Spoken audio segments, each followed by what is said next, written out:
La presse béninoise a l'épreuve du principe de sa liberté. En célébrant l'édition 2021 de la Journée internationale de la presse, plusieurs interrogations se posent et renvoient au principe de la responsabilité des acteurs des médias. Lorsque je publie des informations non vérifiées, je m'expose à un certain nombre de sanctions contenues dans nos lois. Il faut que ce soit clair.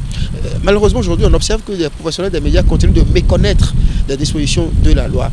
C'est vrai que c'est le code de l'information qui est appliqué en République du Bénin aux journalistes et il y a un autre code qui s'occupe des infractions sur le numérique, notamment le code du numérique. C'est vrai, il y a beaucoup à dire, beaucoup à reprocher à cette loi, mais elle est en vigueur, c'est une loi de la République. On ne peut pas feigner, on ne peut pas faire comme si elle n'existait pas. Nul n'étant censé ignorer la loi. Donc je pense que oui, il faut que les autorités vraiment fassent un geste à l'endroit de la presse, que le gouvernement notamment essaye d'améliorer la situation des entreprises de presse dans notre pays.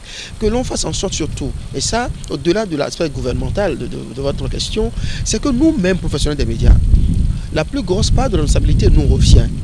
Je pense que nous souffrons davantage de notre manque d'organisation, de notre manque de solidarité au niveau de la corporation qu'autre chose. Les éléments exogènes, les éléments externes à notre corporation qui constituent les entraves sont moins, de mon point de vue, importants que nous-mêmes, nos propres problèmes à l'interne. Une situation qui semble augurer d'un bon lendemain, mais néanmoins des indices non négligeables suscitent crainte et remise en cause.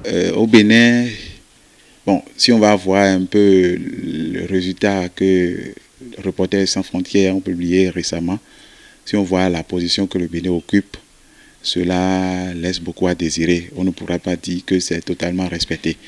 Et même si le ministre hier dans son discours disait qu'il n'y a pas des journalistes assassinés, il n'y a pas eu des problèmes, de force majeure dans le rang des hommes des médias, mais nous voyons quand même qu'il reste encore beaucoup de choses à faire pour que la presse au Bénin puisse être libre avec le classement que Reporters sans frontières nous a présenté, c'est ce qu'on peut en déduire. La presse universitaire, quant à elle, n'est pas restée en marge de cette célébration. C'est ce qui justifie la tenue de ces échanges sur le thème « Les méthodes de détection des fake news en milieu universitaire ». Que doit-on retenir ? Cette année-ci, nous avons voulu, de manière ou d'une autre, parce qu'aujourd'hui, au niveau de l'université, il y a assez d'informations qui soient fausses ou vraies. Et donc, nous avons voulu, d'une manière ou d'une autre, comme nous sommes des radios, nous sommes une radio-école avec les deux autres organes, qui sont des organes d'école qui forment à la presse écrite. Nous avons voulu travailler cette année sur les méthodes de détection, de gestion des fake news en milieu universitaire. En ce sens que, aujourd'hui, tous ceux qui ont un Android se disent journalistes, il suffit juste d'avoir une information et balancent sur le net.